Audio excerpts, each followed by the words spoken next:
Ukulele Tales, the ukulele podcast with John Atkins.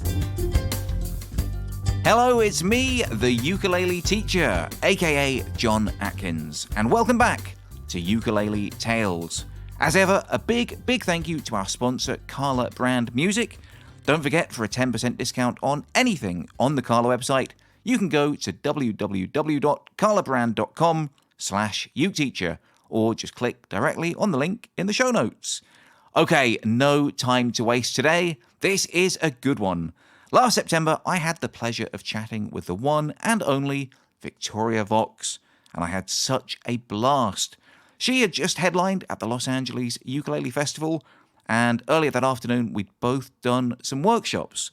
Now, whether it was the post-show buzz or just the pleasure at finding a kindred, independent spirit, somehow we both found that we had a lot to say, and I think we ended up chatting for nearly 2 hours. We'll have a lot of fun talking about how she discovered her incredible gift for imitating the trumpet with her mouth, and how it led to an appearance on the Jay Leno show. We'll also chat a whole lot about pushing boundaries on the ukulele, and the new direction that her music seems to be taking with her terrific latest album, Nirvana In R.E.M.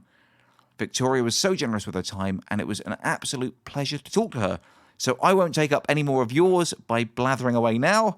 Instead, here it is, my conversation with Victoria Vox.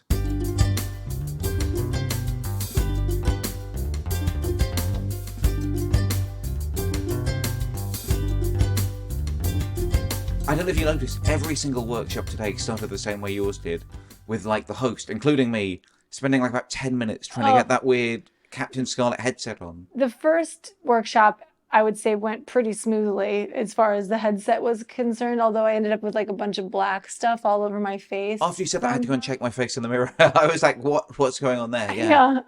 So there was just like bits of microphone or tape or I don't know what. But yeah, obviously then several people had used the headset in between and probably didn't know how to use the headset. I still don't know how to use it. I used it for 2 workshops. I have no idea. And so when I got it, I was like something's not right. Yeah.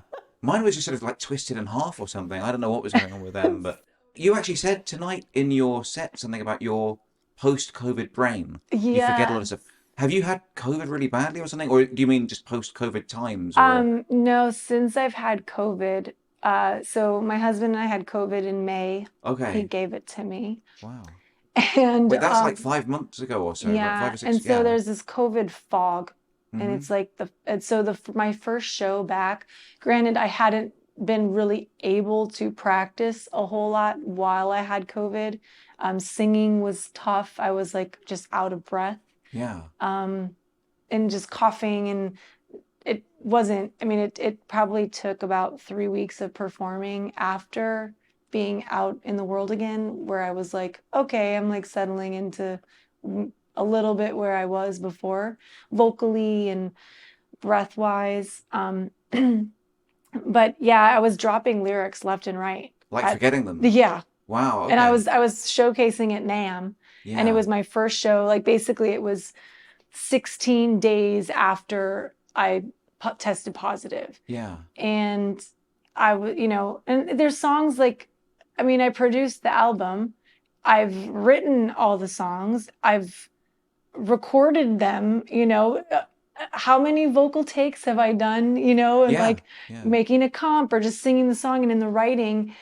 And you don't expect to forget songs of a song that you've been singing for like a year. Right. And I was taking sentences and flipping the words around. So all the words were still in the sentence, but it was like they were in a different order. So then the rhyme didn't work. And I'm just like, what am I doing? Wow. And so there was a little bit of that. The last festival I did, I forgot to pack up my microphones. Luckily, they had a lot of stage mics, but I was like, oh, like I really don't want to be singing on other people's mics. And then today, forgetting my power supply. Yeah. And so when I practice at home, I have my pedal board plug, and the power is like under the desk. So I've got the power supply under the desk with the cables out to the board where I can reach it. And I guess in my packing up, I somehow forgot to crawl under the desk Yeah. and get the power. Yeah. And I realized this. I mean, I'd been at the festival all day Yeah. where I could have arranged something or known, like, oh, I need power. Who's got power? And we're literally like starting to set up. And Jack put my pedal board up on stage during the raffle. And I said, can you bring that back to me? And he's like, yeah, well, what's up? And I'm like, I have a sneaking suspicion that I forgot to put my power in the pedal. Like, I don't remember putting the power in the board. Yeah. And luckily, Brittany Paiva also performs with like loop pedals. And I'm just like, if anybody's got what I need, it's Brittany. Amazing. And she And did. She did. yeah, and Yeah. it's really kind of cool in a way. I've known Brittany since I think we met in 2007 or 2008. And we've both been on this ukulele journey, kind of, doing our own things, and then sometimes our paths cross. And in the early days, neither of us were doing any sort of looping. Brittany would have an iPod and play to tracks. And then I was just, strumming and singing and singing my songs. Yeah. And then we'd sometimes play together. But that we've both ended up somehow using electronics and kind of experimenting in a way with the ukulele. And so for me to know that there's others out there that are like, oh yeah, they're going to have the power I need. Yeah. Well, that's really cool to come on from that. That was something I was actually going to ask you, because I was listening to your new album, not most of this week, for a few days this week I've been listening to it.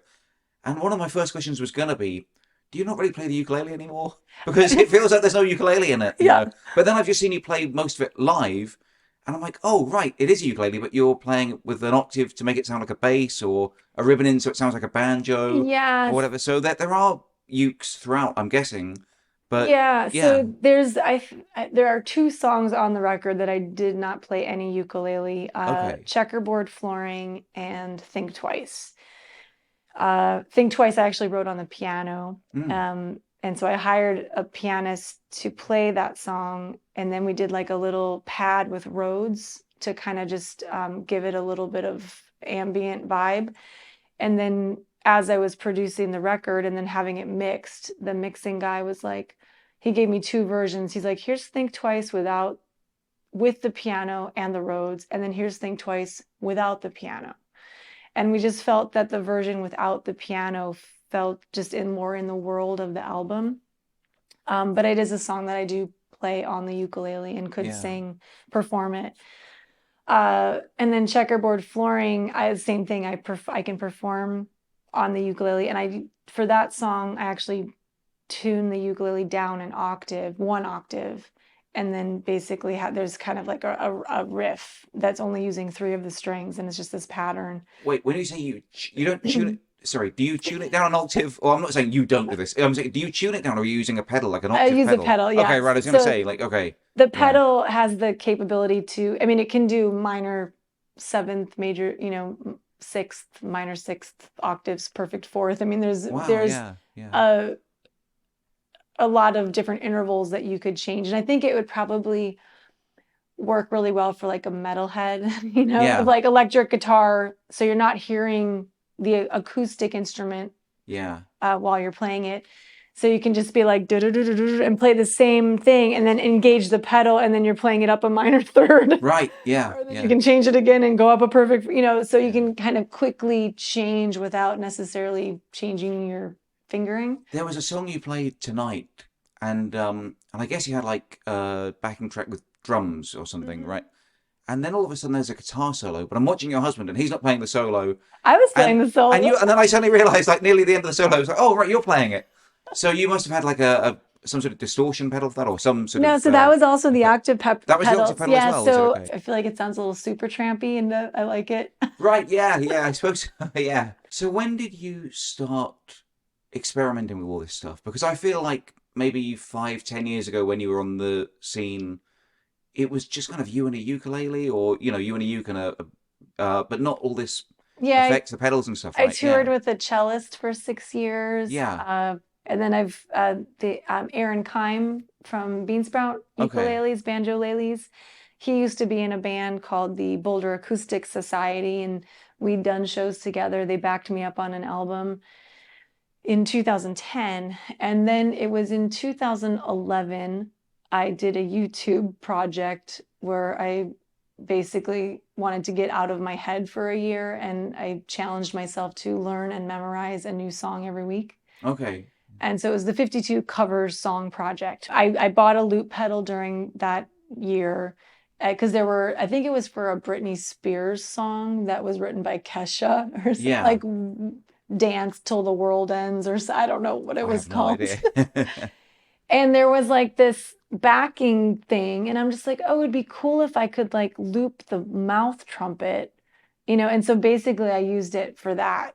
And Yeah. that was kind of like my first, like, okay, I'm recording this, and then it's okay, that's looped in, and then I can add in the mouth trumpet and then layer that.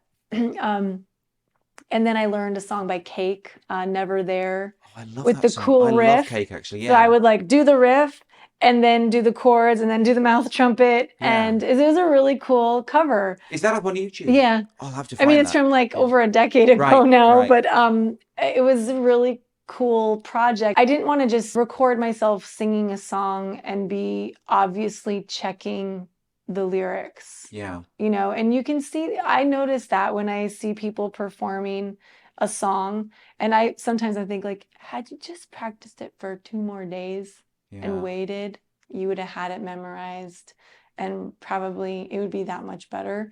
Yeah. Versus the immediacy of like, I'm learning this and I want to post it. And I get that because I've done it too.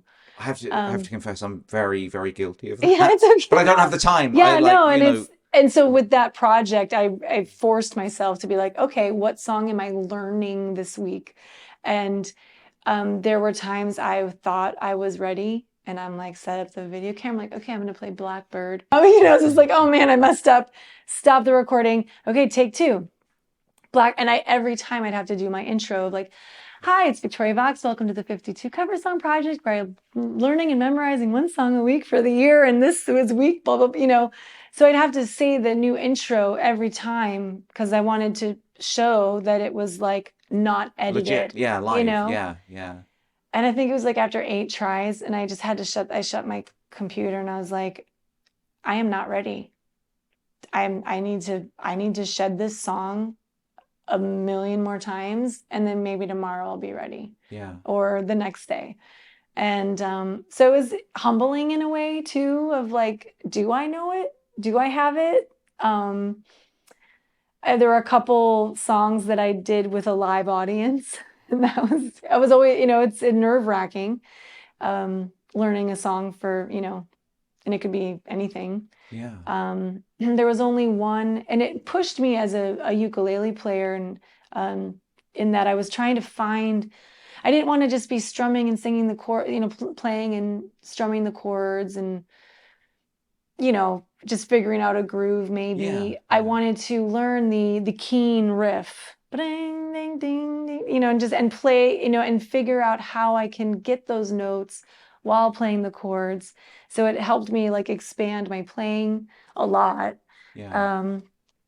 And also just with the like using a loop pedal, being like, oh, I could play different parts over, each other. And I don't know. So it was just a really cool project that got me to learn a bunch of music. And then has that informed your songwriting at all? Yeah. And I tend to be a little bit of a songwriter snob, where I'm just like, oh, they play cover songs, But it was at that time in 2011 when I was like, I hosted a musical get together, and obviously people want to hear covers, that they're relaxed singing covers and songs they know. And I just felt like I need to learn more songs, so I can just be like, oh, you want to hear this one? Like, or to take a request every now and then. Yeah. And I'm really glad I did. And so then the following year in 2012, I embarked on the 52 original song project, where then Really? I wrote a And was that song. your idea, that project? Yeah, Yeah, and okay. yeah, there was another guy named Ari Hess, but it was more for me, people saying on YouTube, "Oh, we're really gonna miss this weekly project, and what's next?" And the whole time learning the cover songs every week was exhausting, and probably I was over it probably by week 29. Yeah. I'm like, okay, and I let my travels, and I was traveling and touring during this whole time, which was exhausting, but I let my travels influence which songs I did. So like I was in Australia for 2 weeks and I did Waltzing Matilda and then Physical by Olivia Newton-John. Oh, cool. Okay. But Yeah. Yeah. bring ding ding, bring ding ding, da da da da, bring ding ding, da da da, just learning the whole part on the ukulele and kind of figuring it out myself without sheet music. And Yeah. there was only one song that I consulted the sheet music for, and that was Bicycle Race by Queen. So many chords. Yeah. Yeah. Yeah. I know. I But remember yeah, learning that as a teenager, I think, oh and yeah. I got the book out of the library, in fact, to learn that one. And yeah, the bass part as well. I think I was doing for that. But yeah. So yeah, they definitely during that year I was, because you're learning other songs, and you might make a mistake and be like, well, that was kind of cool, and then that could inspire a song. And then it was the following year, and it was just I started from scratch every week, and I was like, okay, here's week 1, here's week 2, here's week 3. And it could be daunting to think about, oh my gosh, I have to write 52 songs. What am I going to write about? Oh, like you could write about anything. And so I really I would just write, I don't have to write 52 songs. I have to write one song this week. And so I just started clean slate, mess around, play something, sing something, start recording, turn into something else. I'd sit on it for a couple days, be like, okay, that's a song, done. And I called it my yes year, where I just kind of went out and did whatever. Someone's like, oh, do you want to be in my music video and wear pasties? I'm like, yeah. Really? So like I just kind of went along with whatever weird life experiences, or just been kind of relaxed a little to just be like, just enjoy life in a different way, because you don't know how this is filling your Yeah. the songwriting well. Yeah. So what is your life like then? Because obviously you're recording and putting music out, but are you sort of touring to any big degree at the moment, or? I guess as much as I can, considering the times. Yeah. Yeah. And I don't mean to make that an excuse, because I probably could be hustling harder. Yeah, but things have changed, haven't they? Things have Yeah. changed. Venues, some of the venues aren't around where that Yeah. I could easily book a show with. Things are more expensive in Yeah. general.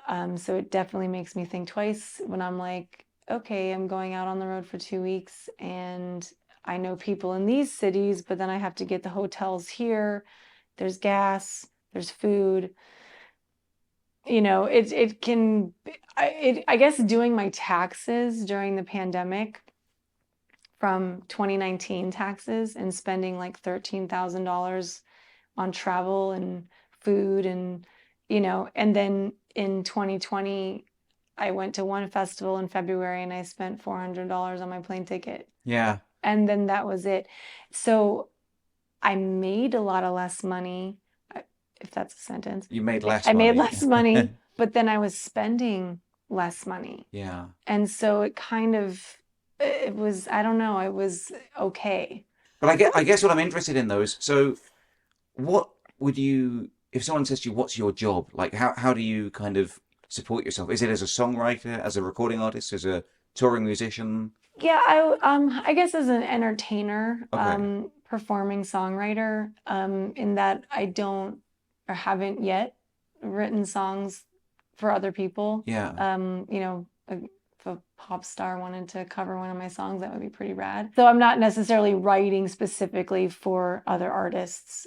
When I sit down to write, I'm mostly thinking of what do I want to say and what do I feel like singing about on stage. During the pandemic, I would say I've taken on about 10 online students, which was a nice, and has been a nice second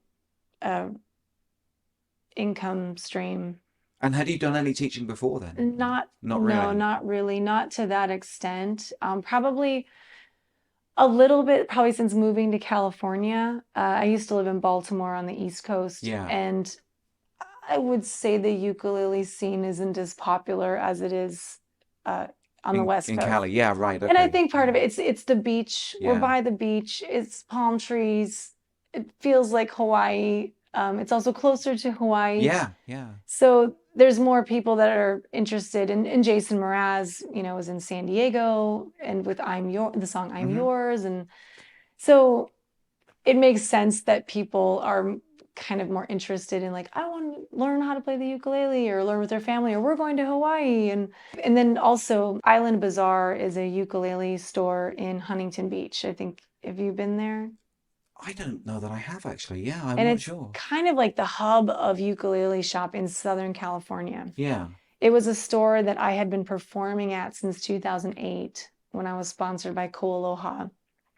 And I would come, once a year or every other year, have a new album, come do a concert, rolling through. And when I got married and I'm like, I'm moving to California, Shirley, the owner's like, oh, we'll keep you busy if you want, and it was helpful with my transition of moving across country to take on some students.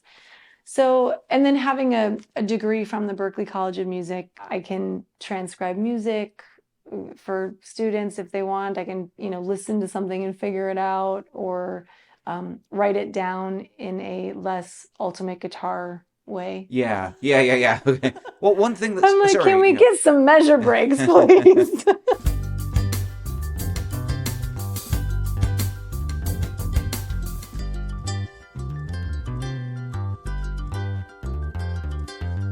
We'll be back with more from Victoria in just a minute, but I wanted to remind you that if you are enjoying the conversation and you love this podcast, there are a few ways that you can help out and ensure that it continues. Firstly, if you're a part of a ukulele community or have any uke-loving friends or family, spread the word. Ukulele Tales is a free podcast out every Wednesday, and I've had and continue to have conversations with some of the very best ukulele players and personalities in the world. So if you enjoy it, the chances are that your friends will too. So let them know.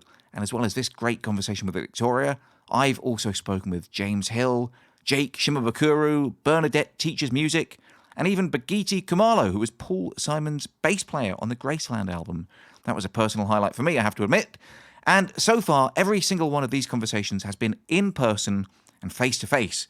So you really do get up close and personal with the stars. So help me out a little, simply by letting your friends know about it. It's available every Wednesday in all the usual podcasty places, and there's usually a YouTube option as well a couple of days later. Secondly, you can support me directly on Patreon by going to patreon.com/uketeacher and just pledging a couple of dollars a month to show your thanks. It all goes right back into helping me produce the show, and you also get a few nice perks, like early access to the podcast, bonus material from some of my longer interviews, and even the chance to ask questions to some of my upcoming guests. Now, don't worry if you can't afford that. These podcasts are and will remain free. I want people to hear them. But if you do enjoy them and you want to throw a little something my way, well, it will certainly be gratefully received.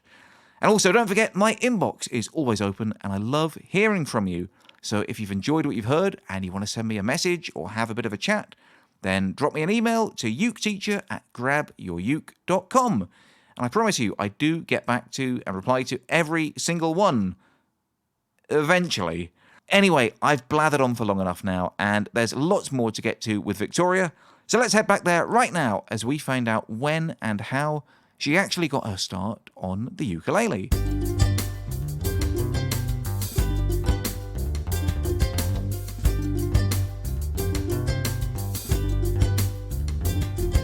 So you went to Berklee and you obviously studied music and everything, but you didn't start playing the ukulele until well after you left college. It was maybe 3 years after I graduated. Yeah. And so I was there as a songwriting major, studying songwriting, and I only really sang while I was playing guitar. So I was always strumming something and singing. And there was a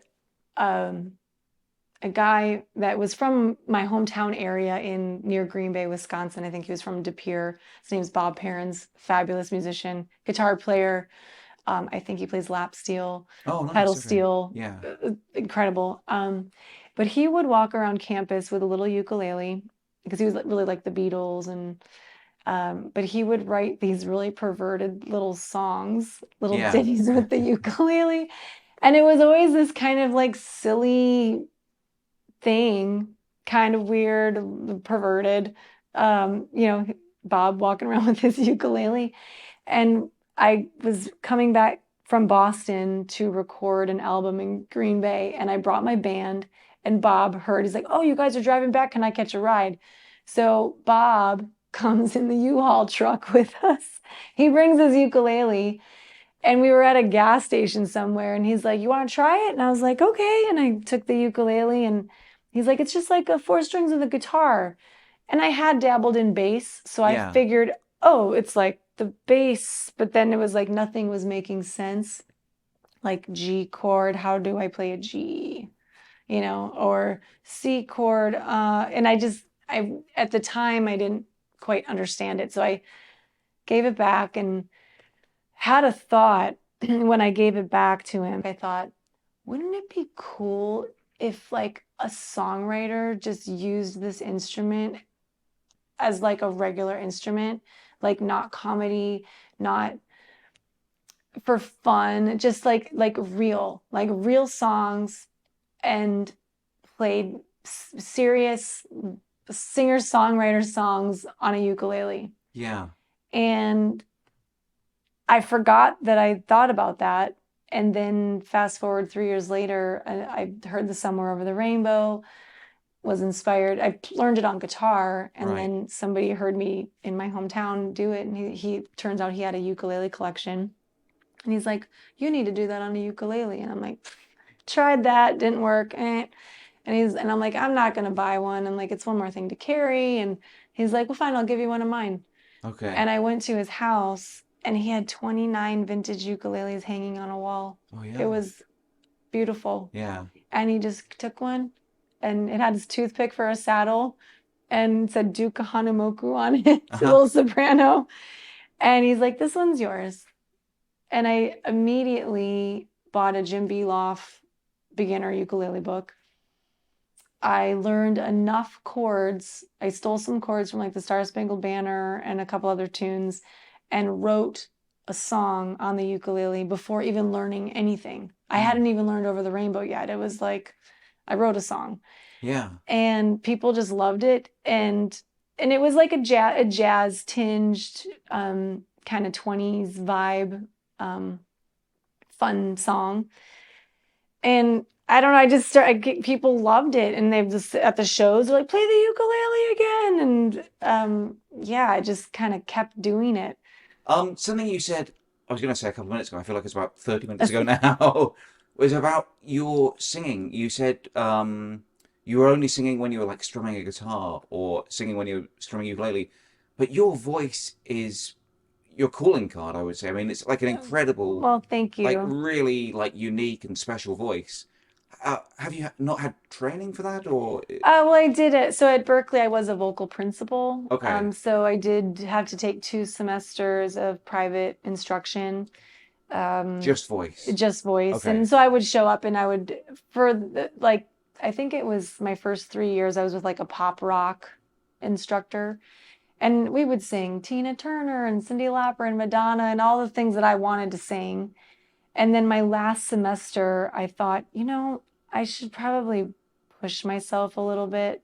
Like there were people who could sing circles around me, riffs. They grew up in the Baptist churches and been singing since they were 3, and it was basically, we'd gone in one of my labs, like a vocal lab.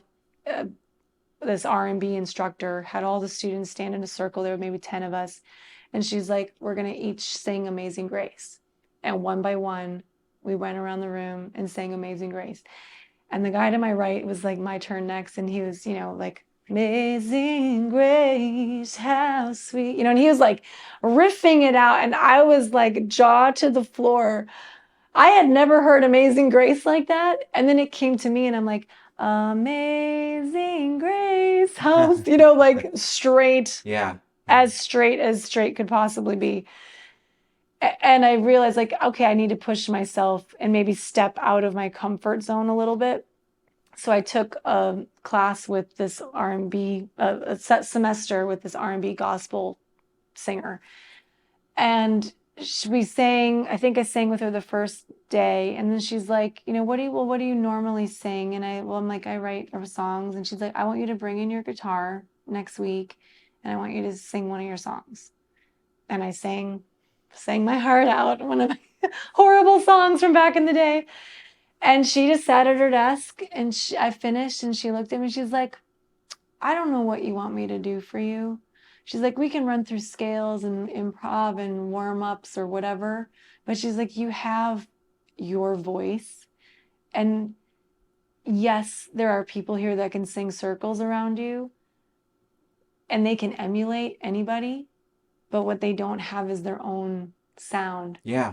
And so I really took that as it was a huge compliment. Maybe she didn't want to teach me. I don't know, like, you do your thing. But it kind of made me realize that I didn't need to be trying to be somebody else, or I didn't need to try to sound like someone else or sing like someone else. And then I just kept doing whatever I felt, still growing and evolving and learning on my own, but then applying that as I went through my songwriting, and singing career, I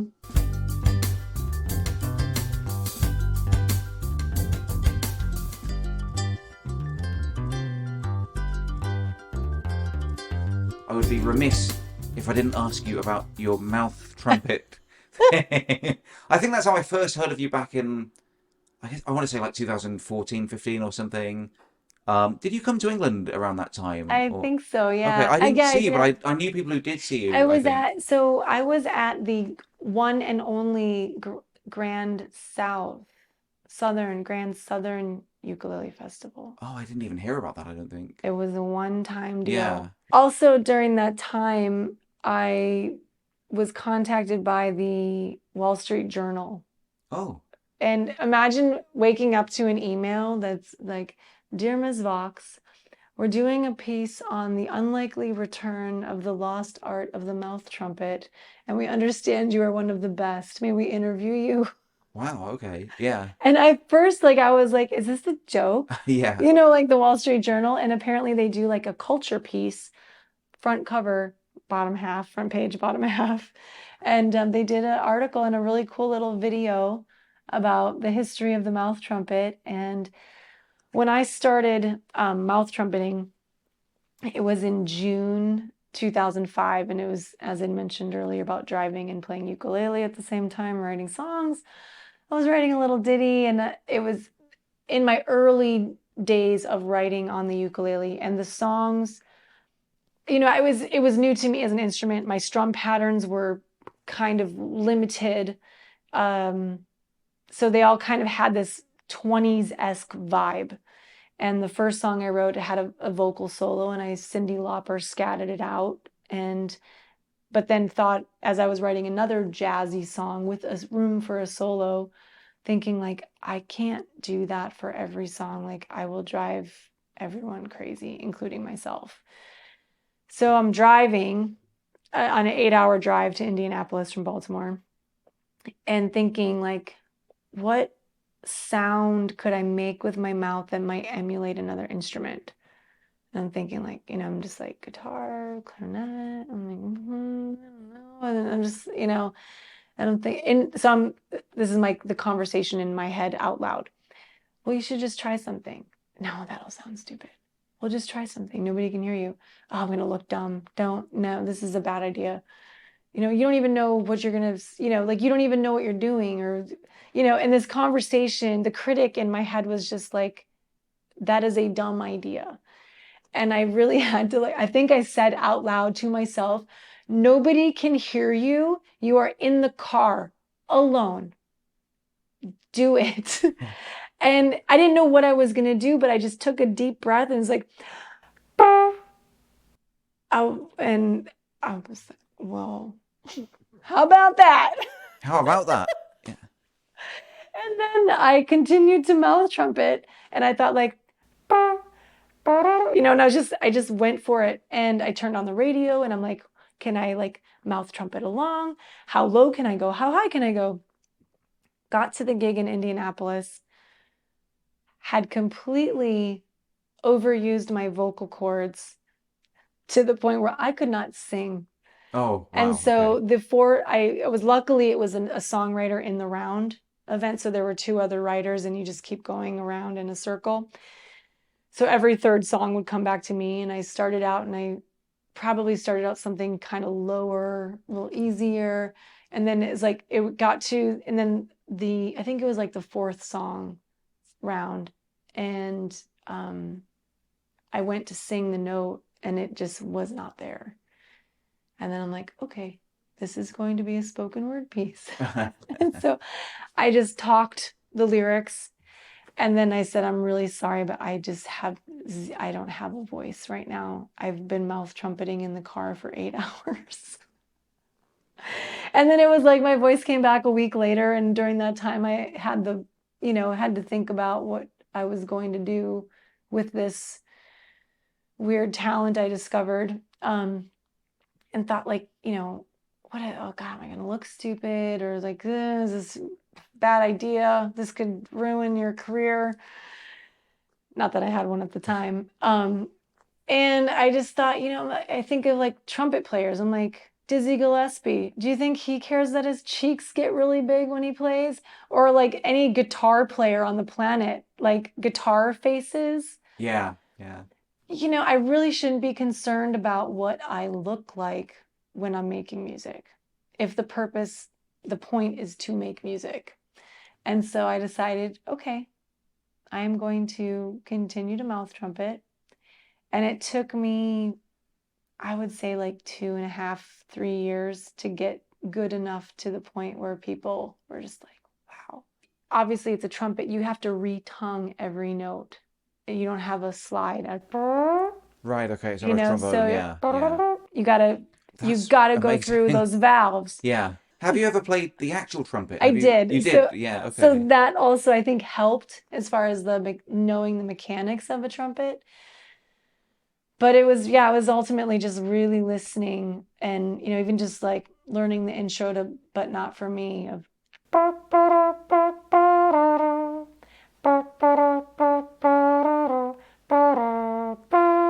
But just getting every little, and if I could sing it, ba ba da ba ba da da da da da da da da da da. And so if I can sing it, then I can mouth trumpet it, and it's just basically a matter of the technique inside my mouth.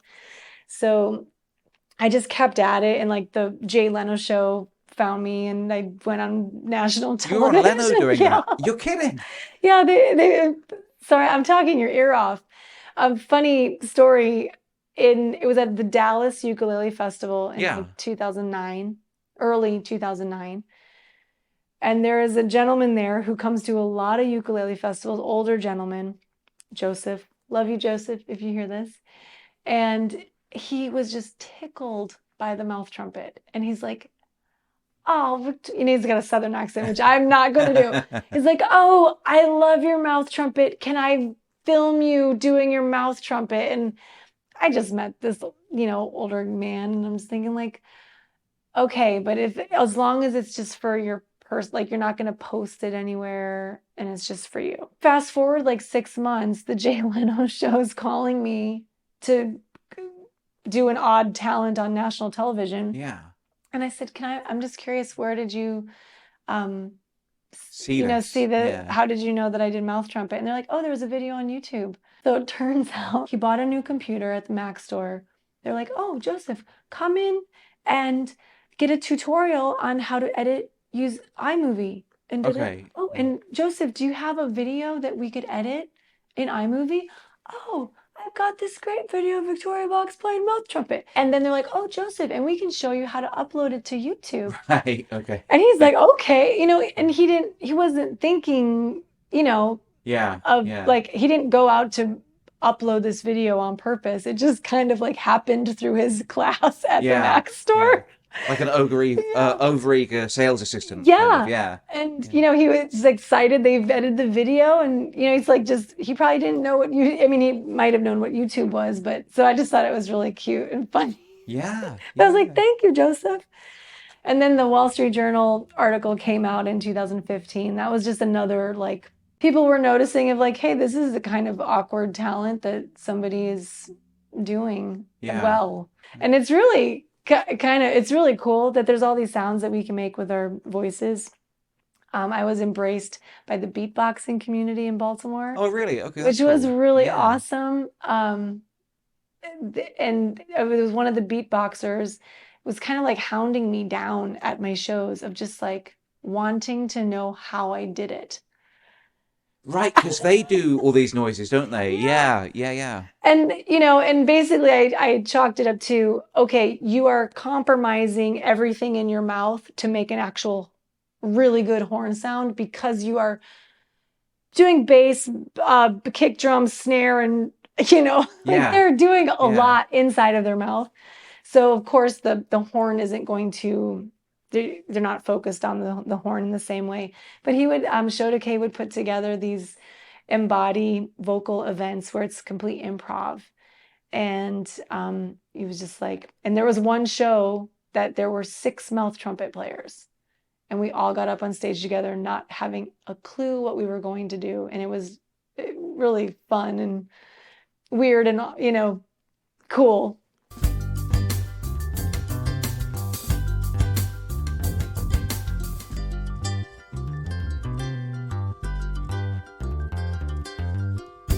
We should probably start wrapping it up. Sorry, but you have just brought up your new album, and I did want to ask you about that. I was going to ask you about it when we started, and then it just went in so many different directions. I never even got around to it. But as I was saying, though, I've been listening to it over the weekend. It's fantastic. The first thing that jumped out to me, apart from we already spoke about, it feels like there's not even that much ukulele in it, but is that the production is so high quality. How did you do that? Do you have a producer? Are you doing it all yourself? So I did that album myself. You gotta be kidding! It was during the pandemic. Yeah. And so I had written a few of the songs in 2020, and we were doing our Best Medicine show, Jack and I, as Jack and the Vox on YouTube and Facebook. So I didn't have a lot of time to really get into the project as soon as I would have liked because we were kind of like, ooh, we gotta do something to make money and get on the internet and streaming. And I think Fred kind of figured like, yeah, probably not gonna happen now, because we had talked about doing this record. And so I'd written a few of the songs, and then in January 2021, I took an online class on music production and songwriting from Ryan Tedder of One Republic. It was all pre-recorded video stuff, so you could kind of take it at your speed. Yeah. And I had already known how to use Pro Tools, and I've been using Pro Tools since 2007, but there's certainly a lot I do not know in Pro Tools. So I was just kind of getting by with like, okay, I'm a songwriter and I set up the microphone and I collect the input. Okay, we're good to go. We got sound. And so with that class, he really focused on, like, hey, if you can't play it, like there's a sample out there. Find a sample. Oh, you can manipulate the samples. Mm-hmm. So there's a lot of samples on the album of different, like tabla, or there's a zither and trombones and stuff. And so you find these samples, but then you can manipulate them, chop them up, change the pitch to what you want to hear. Yeah. So there were like bass lines that I came up with, just cutting up samples. Yeah. Russ Walters played upright bass on a couple of tracks and then electric bass on Eye of the Animal. And that was basically him and Jack just jamming out in the room. So I don't know. You always try stuff, different things. And luckily, so Jeff Stanfield mixed the album. Okay. Which was huge. He was a very important part of the way that it sounds. So I kind of produced it as far as like, I went shopping, I got the parts, I put them where I wanted them, and they sounded pretty good, you know? And Jeff just took the tracks and he added some beats on some of the songs where we felt needed some kind of some groove, or he replaced the bass on a couple of things came up with a cooler bass part, and it's like, thank you. And you're cool with that? Oh yeah, I love collaborating and just and that's how my first ukulele album came out. Okay. Is I had an acoustic, me and a ukulele recording of Victoria Vox and Her Jumping Flea on a CD. Yeah. And I came to LA, I played at an open mic, and I gave my friend Paul from Berkeley, who played cello, was living in LA. He came to the open mic show, and I gave him the CD. I just said, well, this is kind of the direction that I'm going in for right now with the ukulele. Gave him the CD. A week later, he's like, so I hope you don't mind, but I played this for my friend Mike because I think it's really cool and we really love it, and we were wondering if we could add some stuff. Oh, okay. So the album that you hear of, Victoria Vox and Her Jumping Flea, was me I recorded everything in Green Bay, Wisconsin, and all the vibraphone, the cello, the guitars, the recorders, the melodica, everything was added in a studio in LA after. They were adding it to MP3s. Yeah. Basically.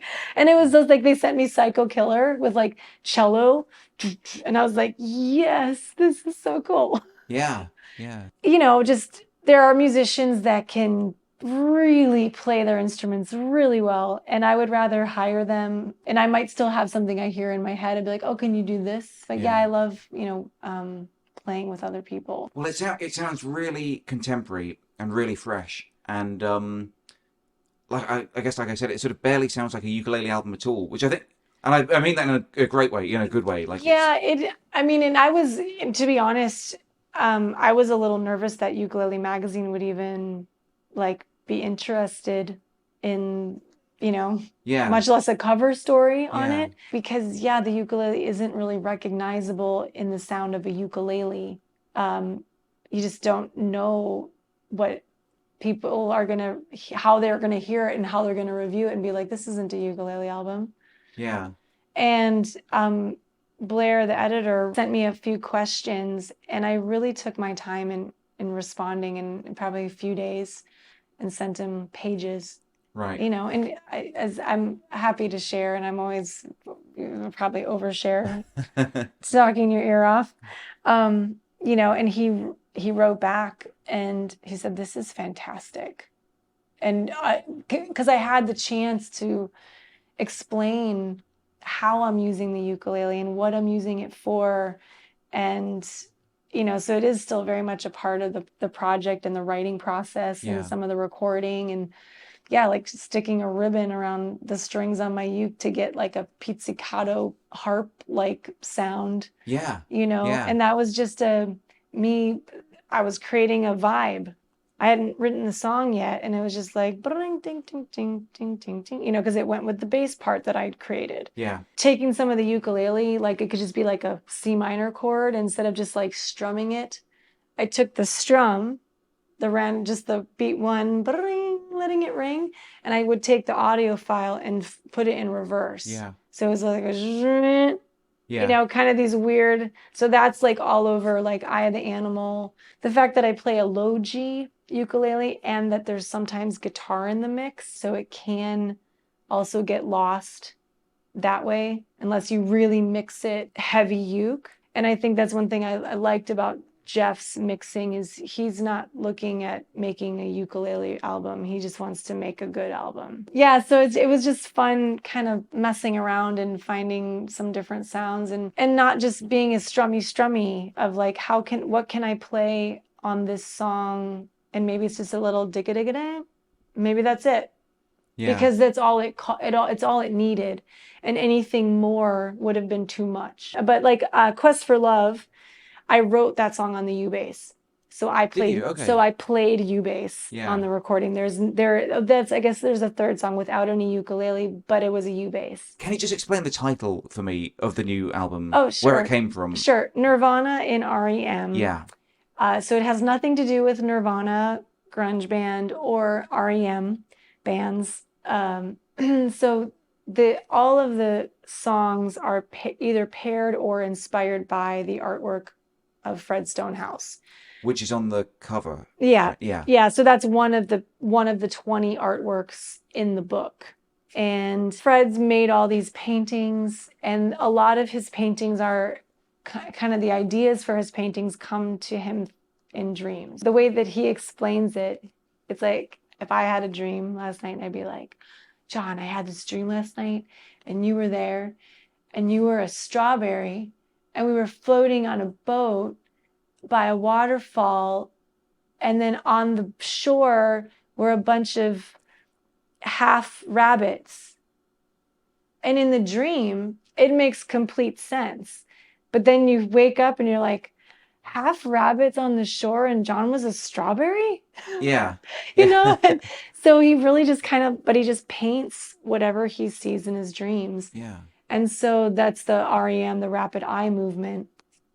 And then the Nirvana in R.E.M., the title actually came from the writing of the last song on the album, which was also the last song I wrote for the album. So up until that point, I thought the album was going to be called Stonehouse. And then I was writing Floating on Fruit is the name of the song, inspired by the cover art, which is a painting called Garden. And they had a series of these paintings of a dark forest with a deer and either some sort of other woodland creatures or butterflies. And the one on the cover, the way that the eye is lit up and they're kind of like looking up, it's almost like they're levitating in a trance. And so the bridge in Floating on Fruit sings Nirvana in R.E.M. And so it's actually like literal Nirvana while you're dreaming. Nirvana being like a state of bliss? Yes. Yeah, right, okay. Yeah, so it's the literal meanings of the two words. Terms. Yeah. And so it was just, I felt like, and then when I wrote that, I was like, Nirvana in R.E.M. Is that ballsy or is that just wrong? Or people, and then sure enough, the first show that I played, there was a young girl that came and she's like, are you going to play Nirvana songs? Right. It's like, oh no, sorry. Yeah, it's just, it was more of the literal sense of, Nirvana, totally zoned out in a trance, float and levitating. And so I think of that like you're blissful and you're levitating, and then there's this bed of fruit. You know, I kind of had that moment during your set this evening, the sort of zoning out, not zoning out from the music, but while we were playing that, the sort of C5, C sus4, C. Oh, that was during Same Dirt. I just went into a complete trance. What song was that? Same Dirt. Okay, it was from my previous album. Right, but okay. Yeah. I was just like completely somewhere else while I was playing that. Perhaps just because I'm jet lagged, maybe. Yeah, no. But part of it was the music. Like, I was just like, oh, this is very relaxing and sort of, I don't know, something happened anyway. It was really cool. Yeah, really cool, actually, yeah. Well, thank you. Really last question that I just thought of. Is that your real name, Vox? Of course not. Okay, fine. That's okay then. Okay. I was just thinking about it today. I was like, that's handy for a singer to have that name. But so at Berkeley, there was another singer there. Diana Gatto was her name. And she had a website. And this was like, websites were just getting going. Like, I didn't even know what the internet was. I thought checking my mail in the mail program was internet. Okay. And then I go to John Mayer's room and he's on the internet. And I'm like, your internet doesn't look like my internet. You have color? There's like videos? What? Yeah. And so she had her website, dianasings.com. And my maiden name is Davitt, so is Victoria Davitt. In school, I worked at the library and in the media center, and we had to have folders with our initials. So I had the VD folder. Okay. And it became a little bit of a complex. And I Yeah. know people were just joking. They're like, oh, it's a VD, you know, No, like. when it's your name, though, yeah. And also, I had a falling out with my father for 4 years, and I didn't feel like the name, I didn't feel good about the name of the initials. And I was just like, you know, what's the best slogan I can come up with? Like, VD, spread it around, Right. you know, Okay. and just for marketing. And it didn't resonate with me in a name that I wanted to promote, and especially at that time. And so I was like, okay, well, this is 2004, maybe early 2004, probably 2003, late 2003. And I'm thinking like, I need a website and like Victoria online. Oh, it's a porn site. Okay, Victoria music. Oh, someone wants $300 for that. Yeah. Okay, Victoria. And I was just trying to come up with something. And I kept thinking, you know, like Diana sings, but I didn't want to do Victoria sings. And then I got out the dictionary or something, and I just was like voice. And then I saw Vox. And I was like, Victoria Vox, victoriavox.com. So I was only performing under the name Victoria, like Madonna, Cher, Yeah. Jewel, you know, all the one namers, you know, I'm thinking Yeah. like Victoria, but it's not even any, I mean, Victoria is a somewhat common Yes, name. yeah. So to be a Victoria, You're never going to be the Victoria, Yeah. are you? Right. Okay. Right. So, but my website was victoriavox.com. And when I started performing in coffee shops, like in Chicago and Minneapolis, and getting out, the people introducing me Yeah. would say, oh, and here, you know, and they see that my website is Victoria Vox. So they're assuming my name is Victoria Vox. They're like, and here's Victoria Vox. And I would get really mad. I was like, that's not my name. It's my website. It's not my name. And then I worked with a producer in 2004, and he was just like, you know, you really need a second name for recognition. So he's like, my suggestion is, he's like, I think Victoria Vox is cool. Yeah. But he's like, I would either go with it and change that on your albums will now say Victoria Vox, or get a new website. And the thought of getting a new website, It's a lot of admin, right? like I barely knew how to do code, and it's like, oh, and now I need to get a different domain. Like, so I just decided, like, yeah, I think I'll just go with it, and not knowing what a becoming name it would be. You know, I'm sure there's days that I wake up and like, oh, I hate being Victoria Vox.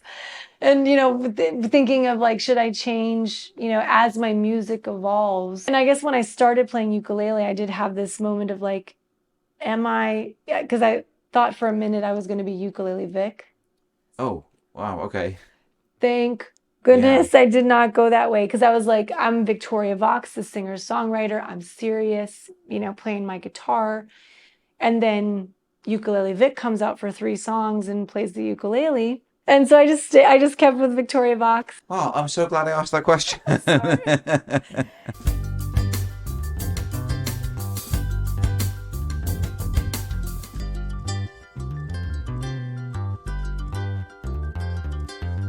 Phew, well, I don't know about you, but for me, that just flew by. What an open, honest, and easy to talk to person Victoria is.